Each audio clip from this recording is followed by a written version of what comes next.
C'est une ville au bord de l'implosion.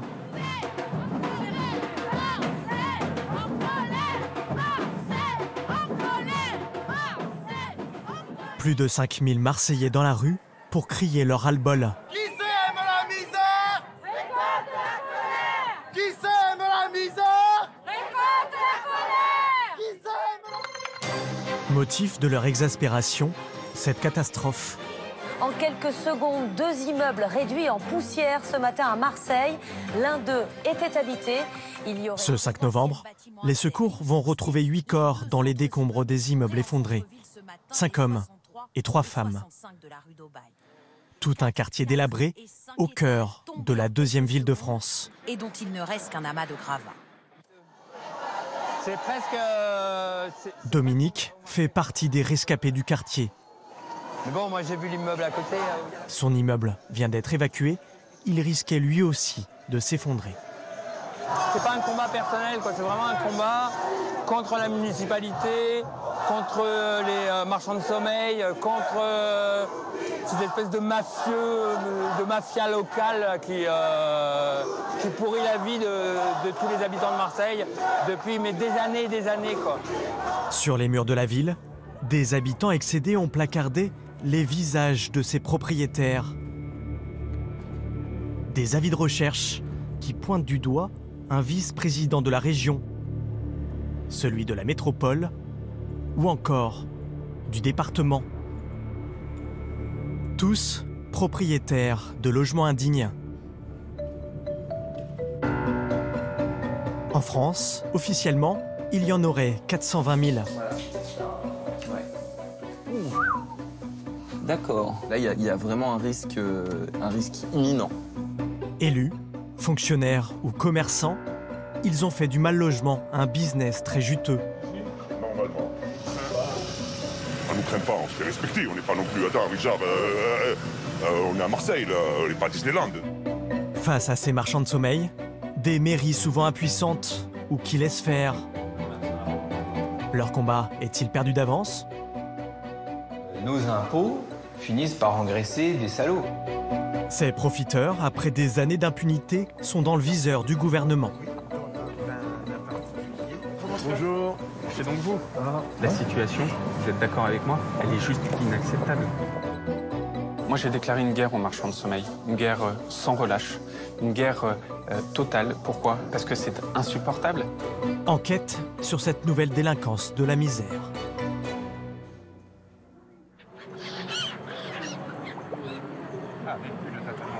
À Marseille, les immeubles se sont effondrés à 5 minutes du Vieux-Port, en plein centre-ville, dans le quartier populaire de Noailles, ici, en haut de la rue d'Aubagne. Depuis, par précaution, la mairie a évacué une trentaine d'immeubles dans le quartier. 400 personnes ont dû quitter leur logement dans l'urgence. Au 22 rue des Feuillants, c'est le cas de Dominique. On est où là, Dominique? En fait, on est devant l'immeuble que j'ai occupé jusqu'au 24 janvier dernier.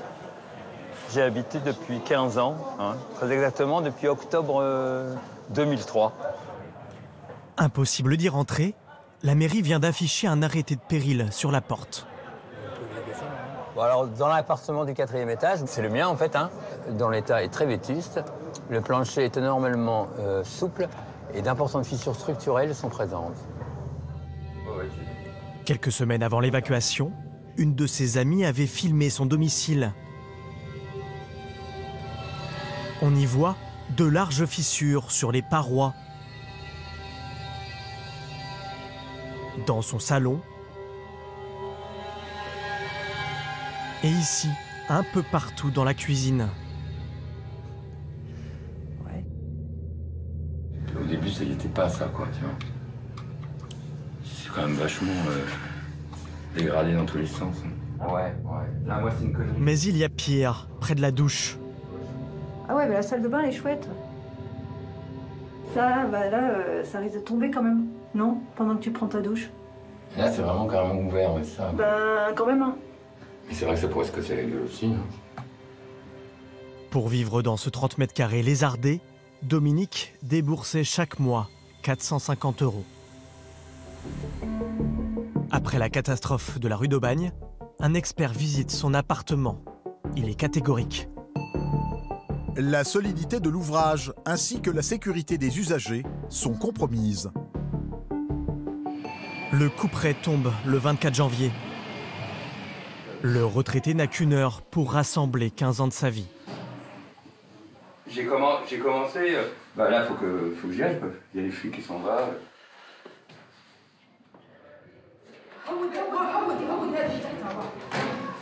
Les 11 appartements sont évacués de toute urgence.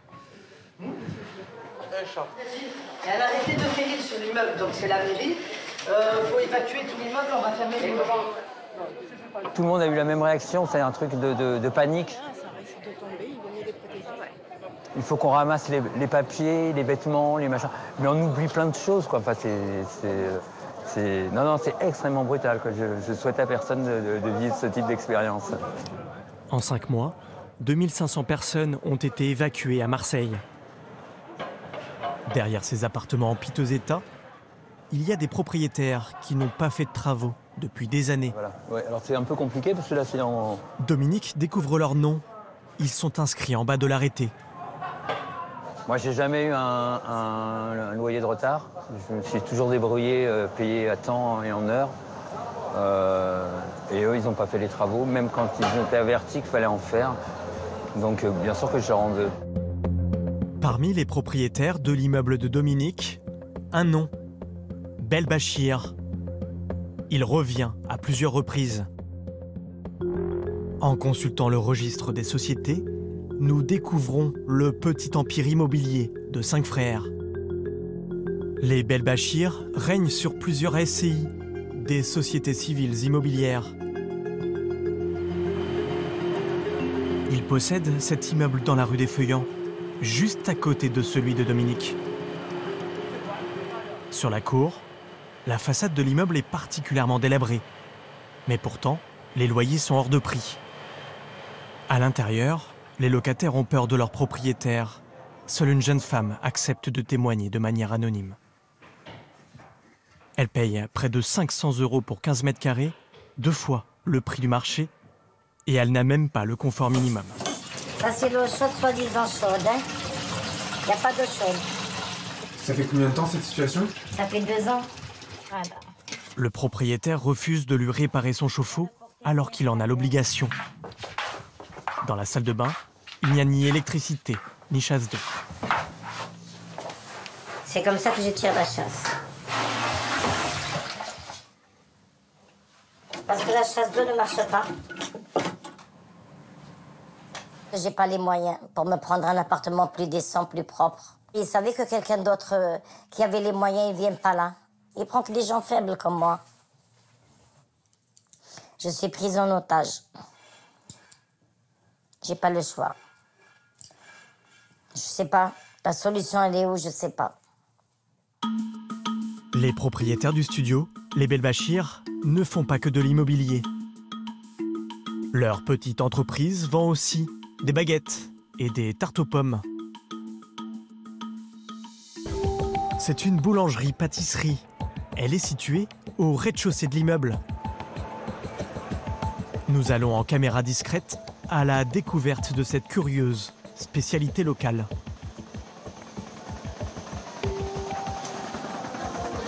Bonjour monsieur, pardon de vous déranger. Je suis journaliste, je fais un petit reportage dans le quartier. Cet homme au bonnet va alors interrompre notre conversation. Il s'adresse au boulanger. Pas de croissant au beurre pour lui, il cherche un appartement. Si on loue des studios, il faudra repasser le guide pour voir le responsable de ça. Nous interrogeons le boulanger sur l'état de ses logements. Mais les appartements, quand ils sont loués, quand il m'arrive de monter, ils ne sont pas insolites. Et là, c'est pas M. Dupont qui est ici. Pour le bordel qui fout aussi, hein. Voilà. Avec tout ce qui s'est passé là depuis la rue d'Aubagne, là, vous n'avez pas peur d'être assimilé à des marchands de sommeil? C'est des gens qui viennent ici, pourquoi? Parce que quand ils vont dans un autre appartement, c'est 4 fiches de paye, avec 3 garants, avec le truc, toi-même demain tu trouves pas de travail, tu tu peux sortir de ton appartement. Demain, on va te dire les fiches de paie, les machins, qu'est-ce que tu veux, ils viennent habiter ici, parce que Noailles, c'est le quartier le plus pauvre d'Europe. Et ils sont là. Maintenant, franchement, te dire, moi, par mon âme et conscience, je ne le vois pas comme ça. Il y a quand même des gens qui ont peur des frères Belbachir. Absolument pas, c'est faux. Ouais. C'est faux. Moi, je vous dis, ce qu'on non, dit, c'est absolument faux. On ne nous craint pas, on se fait respecter. On n'est pas non plus... Attends, Richard, on est à Marseille, là. On n'est pas à Disneyland, c'est normal. Ce boulanger très en verve n'est pas un inconnu des services de la ville. En 2014, son immeuble a été marqué en rouge par des experts sur cette carte. Rouge pour présumé insalubre ou dangereux. Comme 120 immeubles du quartier de Noailles qui appartiennent à d'autres propriétaires. Autant d'alertes que la municipalité ne semble pas avoir prises en considération. Comment l'expliquer? À la mairie de Marseille, Arlette Fructus est en charge du logement depuis 2008. Dans un immeuble rue des Feuillants, les logements sont insalubres. Oui. En 2014, vos services l'avaient déjà pointé comme un point rouge. Oui. Donc 5 ans plus tard, a priori, rien n'a changé. Est-ce que les locataires ont fait les démarches auprès des services pour qu'il y ait un arrêté d'insalubrité? Les locataires ont peur de leur propriétaire. Il faut qu'on ait des signalements pour pouvoir agir. Vous saviez, c'était en rouge sur votre carte de la Soleam de 2014. Mais il n'y a pas eu de signalement formel. Ou alors, s'il y a eu des signalements, il y a eu des travaux qui ont été effectués et le signalement est tombé de lui-même. Mais les signalements, c'est pas forcément les locataires, c'est pas forcément les syndics. Ça peut être vos services qui alertent d'une... Mais on ne rentre pas chez les gens comme ça. Vous comprenez? Pour évaluer si un logement est insalubre, il faut pouvoir y rentrer. On n'a pas le droit de rentrer chez les gens comme ça. Alors pourquoi ils étaient rouges, cet immeuble? Mais parce que je vous dis qu'il y a certainement du travail préalable qui a été fait et qu'on a pensé, à juste titre, qu'il y avait des sérieux doutes sur l'habitabilité de ces logements. Alors, où on arrive à convaincre les propriétaires de faire les travaux, ou on n'y arrive pas, et donc, effectivement, on est dans un processus d'acquisition qui se fait par voie d'expropriation. En public, Arlette Fructus est beaucoup plus convaincante. Depuis le 5 novembre, pas un conseil municipal sans évoquer le logement indigne. Et cette fois-ci, l'adjointe au logement est catégorique. Parce qu'évidemment, nous travaillons en parallèle à ce que les propriétaires fassent les travaux pour que ces familles puissent réintégrer leur logement. L'adjointe n'a pas besoin d'aller très loin pour trouver des brebis galeuses. Il y en a juste derrière elle, dans son propre hémicycle. Sur ce siège, Thierry Santelli, absent ce jour-là. L'élu louait un appartement insalubre. Malgré le scandale, il reste conseiller municipal. Quant à cet homme à la cravate jaune, André Malraux, il est au cœur d'une autre affaire. Le 20 février, le journal La Marseillaise révèle que le notable possède un studio indécent. Pourtant, André Malraux est un homme qui s'y connaît. Cet ancien architecte est adjoint au patrimoine.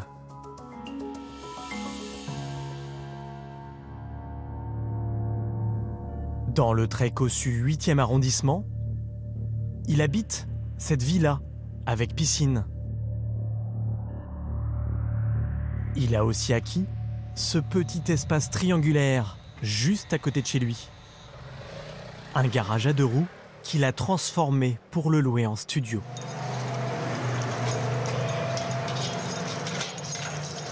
Jennifer habite ici depuis 10 mois. Une première expérience de location qui a viré au cauchemar.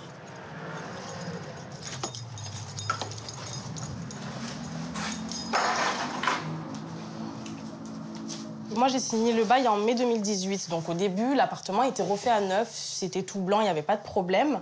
L'été, comme les nuits sont sèches, il n'y a pas eu de soucis, pas de problème de moisissure. Mais dès la rentrée, quand les nuits ont commencé à se rafraîchir, les champignons ont commencé à s'installer tout bêtement. Donc là, c'est le mur où je dormais. Des champignons sur les murs, Dans la cuisine. C'est pitoyable. Ou encore dans le placard. Tout qui a moisi. Et ce n'est pas tout. Une salle de bain, une salle d'eau, si je puis dire. Donc la douche. J'ai mon compteur électrique, mon pauvre compteur électrique. Donc c'est assez dangereux quand même, sachant que j'ai pas de cabine de douche. Donc quand je me douche, en fait, les gouttes d'eau vont directement sur le compteur si je suis mal positionnée. Donc j'essaye de faire en sorte de me doucher correctement pour pas m'électrocuter. Une installation électrique dans la salle de bain, c'est totalement interdit. La superficie de cet appartement n'est même pas indiquée sur le bail. Le montant du loyer, 500 € par mois, est lui bien notifié. Clairement exploitée, prise pour une... parce que j'ai l'air très gentille comme ça, prise pour une petite niaise, petite imbécile. Voilà. Donc oui, ça fait toujours mal d'être... Voilà. Je sais pas si vous voulez dire d'être prise pour une conne. Donc voilà. Depuis 2 semaines, Jennifer a trouvé un nouveau logement. Elle a refusé de payer ses derniers loyers et réclame le remboursement de tous les autres.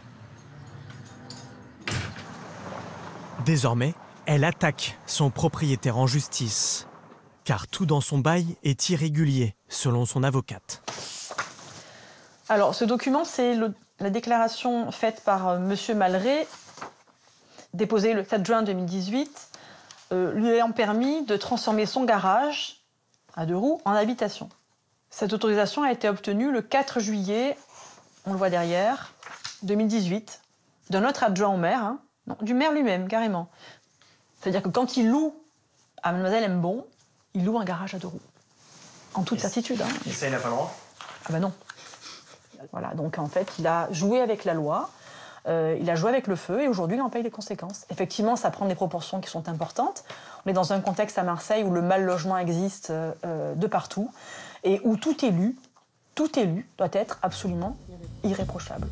André Malray, l'adjoint au patrimoine, n'a pas souhaité nous répondre face caméra. Nous l'appelons. Il ne sait pas que nous enregistrons. Comment vous expliquez qu'il y avait des moisissures dans l'appartement ? J'aurais dû mettre aussi de VMC que j'ai pas fait parce que je dis c'est tout petit avec des fenêtres, ça suffit. Bon, j'ai pas pensé que ça pouvait, c'était indispensable. Pourquoi vous avez loué ce garage à vélo ? Et j'ai jamais loué un garage à vélo, enfin, j'ai loué l'appartement. Vous n'aviez pas le permis de transformer le garage à 2 roues en habitation quand le bail a commencé ? Écoutez, ça c'est encore une connerie des journalistes.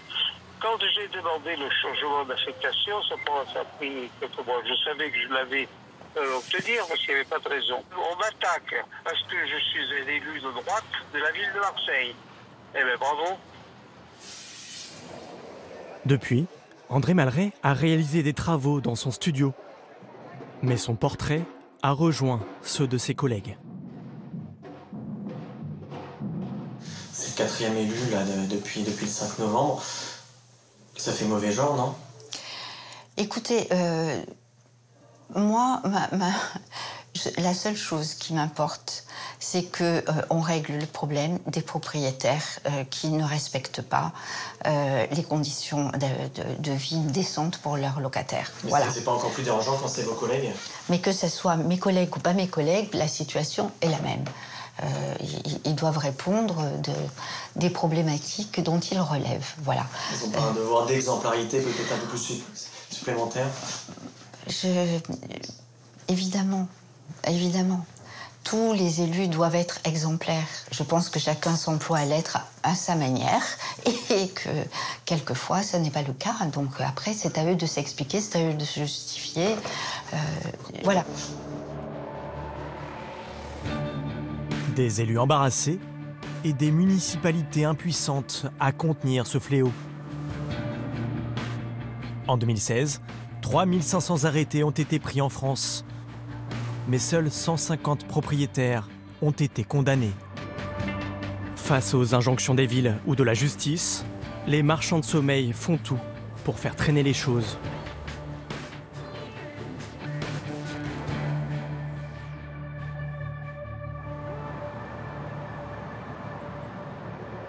Dans un beau quartier de Paris, à 2 pas de la place de la Bastille, nous avons été alertés sur le cas de ce bel immeuble haussmannien. Le 4 bis boulevard Morland fait pourtant l'objet d'un arrêté d'insalubrité depuis 7 mois. C'est écrit noir sur blanc. Les parties communes générales de l'immeuble constituent un danger pour la santé des personnes qui l'occupent. La situation n'est pas nouvelle. La ville de Paris avait déjà signé plusieurs mises en demeure et un arrêté de péril en 2014. Oula. Ouais. Ça, déjà, ça tient pas très bien. Suite à cette décision, les locataires sont autorisés à ne plus payer les loyers. L'immeuble semble quasiment à l'abandon depuis 10 ans.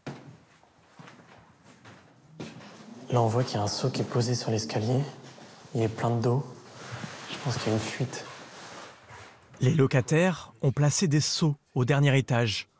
Dès qu'il pleut, la toiture des plus vétustes laisse passer l'eau. À l'intérieur d'un appartement, d'autres ont redoublé d'imagination. Ils ont accroché les seaux directement au plafond. Entre 5 et 10 familles vivent encore dans cet immeuble sinistre.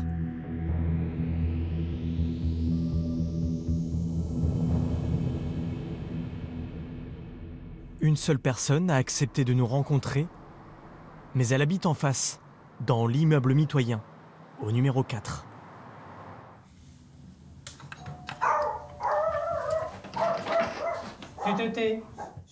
Jacques Gérard est un ancien diplomate. Bonjour, bienvenue chez moi.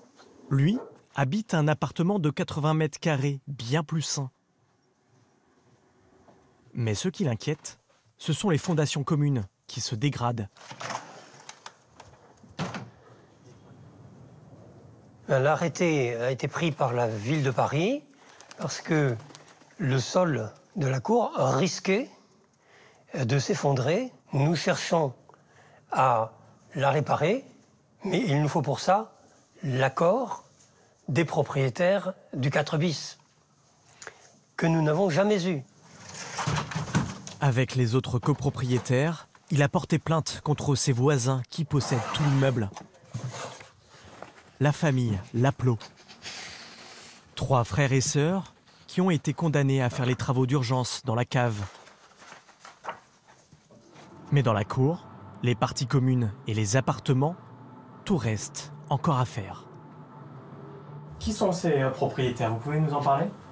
Nous avons surtout eu affaire à l'une des 2 sœurs qui a un caractère assez affirmé et qui refuse d'avoir jamais tort.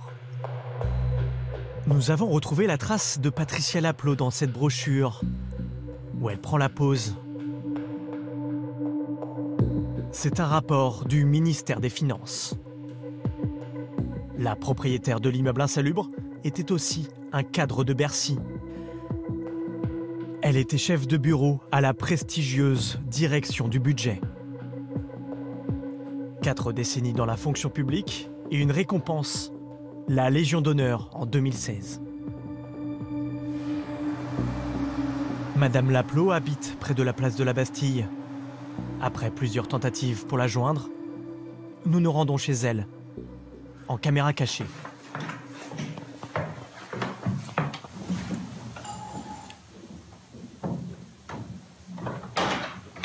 Bonjour. Oui, bonjour. Madame Laplot? Oui. Oui, je suis journaliste pour France 2 et je fais un reportage sur votre immeuble au 4 bis, avenue Morland. Il y a un arrêté d'insalubrité. Et voilà, j'aimerais bien pouvoir en parler avec vous. Eh ben, je ne peux pas en parler, monsieur. Il y a une conduite de la ville de Paris qui est absolument inénarrable. Alors, vous m'envoyez une lettre de toute façon. Est-ce qu'on peut en parler? Non, je suis pas disponible. Là, je vais partir. Parce que là, il y a quand même des gens qui vivent dans des conditions indignes avec des seaux sur les murs. Alors, il y a des gens qui ne payent pas le loyer. Il y a des gens qui ne payent pas le loyer depuis 5 ans. Parce qu'il y a un arrêté. Parce qu'il y a eu un arrêté de péril qui a été pris pour un truc qui concernait la cave, où il n'allait pas et qui était très léger. Vous avez été condamné, la copropriété du 4 a porté plainte, c'est que vous avez été condamné depuis un arrêté d'insalubrité. Oui, mais monsieur, moi j'ai travaillé toute ma vie comme une négresse. J'ai payé des droits de succession colossaux. Hein. Je vis comme une malheureuse, je ne veux pas partir en vacances depuis 5 ans. Alors je trouve que me faire des leçons, c'est beaucoup de choses. Donc vous allez faire des travaux. Monsieur, effectivement, si personne m'enquiquine, je vais faire des travaux. Même à l'intérieur des logements? Certains travaux à l'intérieur des logements, oui. C'est prévu pour bientôt? Cela ne vous regarde pas, monsieur. Voilà. Mais si elle ne fait pas les travaux rapidement, elle risque l'expropriation par la mairie.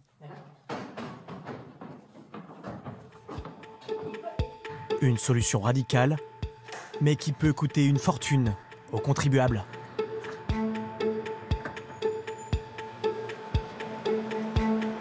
Dans le nord de Paris, un ancien garagiste possédait un ensemble de 60 logements, aujourd'hui rasés. L'année dernière, il a été condamné à une sentence exemplaire, 2 ans de prison avec sursis et 500 000 € d'amende. Une note qui peut paraître salée, mais en fait, une simple broutille. Car l'expropriation va rapporter bien plus aux marchands de sommeil. 6,7 millions d'euros d'indemnités. De quoi faire bondir du côté de la mairie, qui a réglé l'ardoise. 6 711 000 €. Avec ce même argent, on peut construire, financer un immeuble de 20 logements sociaux. On en arrive à une situation complètement absurde, c'est que nous lançons une procédure contre un propriétaire qui est un marchand de sommeil, et c'est parce qu'il se conduit comme cela que l'expropriation peut se faire, mais en échange de ça, le propriétaire se fait quasiment 7 millions d'euros dans la poche, ce qui est quand même dingue. Nos impôts finissent par engraisser des salauds. En 20 ans, la mairie de Paris a jeté par les fenêtres des centaines de millions d'euros pour indemniser des propriétaires véreux. Mais pour les profiteurs, le jackpot, c'est bientôt fini. Le ministre du Logement, Julien Denormandie, a fait voter une nouvelle loi qui se veut très sévère. Par cette loi, les marchands de sommeil vont être considérés comme des trafiquants de drogue. Comme des trafiquants de drogue. Trafiquants de drogue. Comme pour un narcotrafiquant, le fisc pourra opérer un redressement fiscal sur un propriétaire suspecté d'être un marchand de sommeil.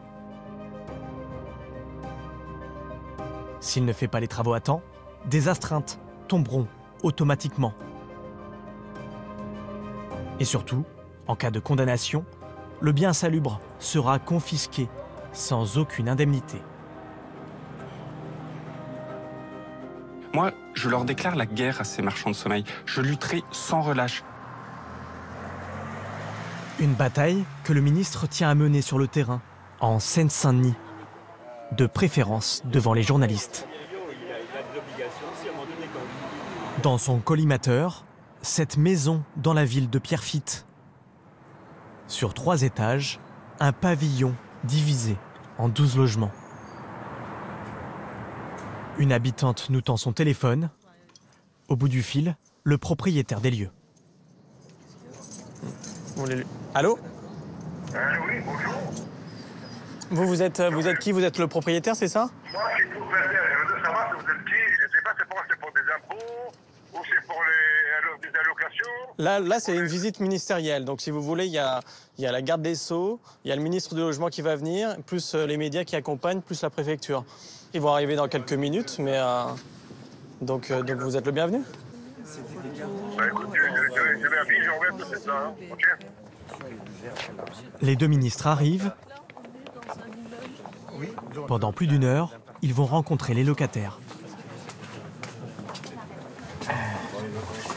Je voulais vous saluer.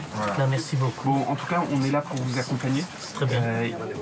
En ayant pleinement conscience de toutes les difficultés, en ayant pleinement conscience que c'est parfois très difficile d'aller justement faire des démarches, dénoncer ce propriétaire qui est un voyou.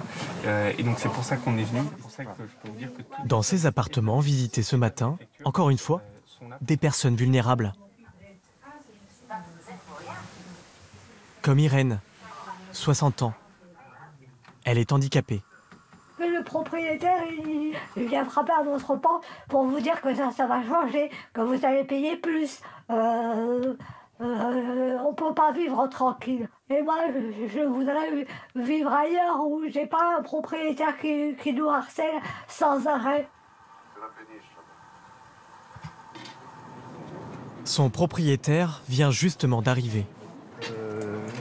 Les personnes peuvent mourir soit intoxiquées, soit brûlées, c'est pas normal. Quoi. Bonjour. C'est donc vous Ouais. Bonjour. Bonjour. Vous trouvez comment la situation à l'intérieur? Franchement, personne qui me manifestait jusqu'à aujourd'hui, là, tout le monde ils ont leur contrat. La situation, vous êtes d'accord avec moi, elle est juste inacceptable. Inacceptable. Les gens ici, ils sont en danger. En danger d'un point de vue de leur santé, mais d'un point de vue de l'électricité. On attend quoi? On attend qu'il y ait un drame. Et à ce moment-là, il va se passer quoi? Et je le dis pour vous, il va se passer quoi quand le pavillon il va cramer et qu'à l'intérieur, vous aurez des vies qui seront enlevées? Qu'est-ce qui se passe? Vous deviendrez quoi? Vous serez très content, vous serez enrichi pendant quelques temps, et à ce moment-là, qu'est-ce qui se passera? Monsieur le ministre, j'attends tout ce que vous me demandez, je vais le faire. Tout ce que vous me demandez, tout ce que tout le monde me demandez, je vais le faire. Je suis là. Grosse transformation. Vous organisez ça demain, monsieur le préfet? Absolument. Merci beaucoup. Voilà. Ce marchand de sommeil joue gros. Merci, monsieur le maire. Avec la nouvelle loi, il pourrait perdre son pavillon sans aucune contrepartie. Pourquoi vous avez loué ces appartements dans des conditions insalubres? Vous leur rendez vraiment service à ces gens? Oui, justement, j'ai trouvé dans la rue, j'ai rendu service, oui. Justement, j'ai trouvé un handicapé dans la rue, j'ai rendu service. Il y a une dame qui vit dans 14 mètres carrés pour 500 euros. Tout là-haut, là, j'ai rendu service. Vous trouvez ça normal, 500 euros pour 14 mètres carrés? C'est bon, là. Le journal de merde. Parce qu'ils disent que vous êtes particulièrement menaçant. Monsieur, c'est pas la peine de demander. Je vais casser votre caméra, là, je vais casser. Arrêtez-vous là, c'est bon. Voilà ce qu'ils disent, les gens. C'est bon, monsieur. Les gens disent que vous êtes menaçant. Je ne suis pas menaçant, je suis gentil, je vais vous dire tout ce qui me demande le service de l'État, les ministres, le juge, tout le monde, je vais le faire. Et qu'est-ce que vous voulez, je rends votre journal? Mais il a fallu attendre tout ça pour que vous fassiez les travaux. C'est quand même dommage, non? Merci et bon courage. Merci à vous. Bon courage pour la France aussi, hein. Pour la France aussi. Merci à elle. 3 mois après la visite du ministre, et malgré ses promesses, ce propriétaire n'a toujours pas commencé les travaux. En attendant, il continue d'encaisser son argent. Ironie de l'histoire, c'est l'État qui paye une grande partie des loyers de ces logements indignes. Comment? Grâce aux allocations logement. Pour le taudis d'Irène, 300 € d'APL. Pour Dominique, à Marseille, c'était 272 €. Et pour Maria, plus de 200 € par mois. Dans la plupart des cas, la caisse d'allocation familiale verse ces aides directement sur le compte du propriétaire, comme le permet la loi.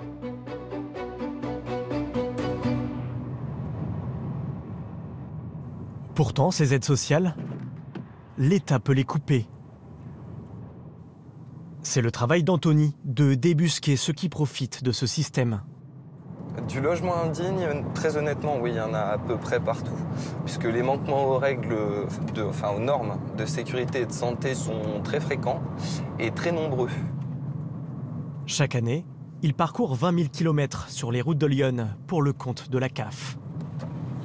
Et voici Belchaume. Ce matin, il a rendez-vous avec une locataire à bout de nerfs. Hop, enchanté. Oh, le gros chien. Voilà. Une douche dans le séjour. C'est pour ça que c'est ce que je vous disais, ça va prendre un certain moment à arrêter de goûter là. Et des champignons sur les poutres. C'est plus vivable, quoi. Ah ouais, non, là, c'est compliqué. C'est une catastrophe, quoi. Corinne et sa famille payent 800 € de loyer, dont la moitié est versée par la CAF directement au propriétaire. Donc là, je vais vérifier le siphon de l'évier de cuisine. Ah, oh. D'accord. Qu'est-ce qu'il y a? Alors, on a un tableau électrique sous l'évier de la cuisine. C'est pas normal? Ah non, c'est très dangereux. C'est extrêmement dangereux. Si de l'eau coule sur le tableau électrique, du coup, il va y avoir un court-circuit qui pourrait bien carrément prendre feu. Donc là, il y a vraiment un risque imminent. En tout cas, immédiat. Oh, on n'est plus à ça après. Fin de la visite, c'est l'heure du verdict. Là, votre ressenti quand même? Ah bah là, en l'occurrence, ça va être suspendu, c'est pratiquement une certitude. Les 400 € mensuels vont être consignés par la CAF tant que les travaux ne sont pas effectués. Ah bah oui, quand il va voir qu'il va recevoir son APL, il va nous appeler tout de suite. Oui, je pense qu'il va réagir au quart de tour, ouais. Quand on tape au portefeuille, effectivement, ça a tendance à marcher plutôt pas mal. Le propriétaire de Corinne réalisera les travaux dans le mois. Comme 78% des bailleurs de Lyon lorsqu'ils sont privés d'aide par la CAF. Donc je vous souhaite une bonne fin de journée. Vous aussi, bon courage. Merci. Un système efficace, mais qui est loin d'être appliqué partout. À Pierrefitte, le propriétaire, avant sa rencontre avec le ministre, n'avait jamais été inspecté. L'an dernier, pour tout le département de la Seine-Saint-Denis, il n'y a eu que 5 visites de la CAF et aucune sanction.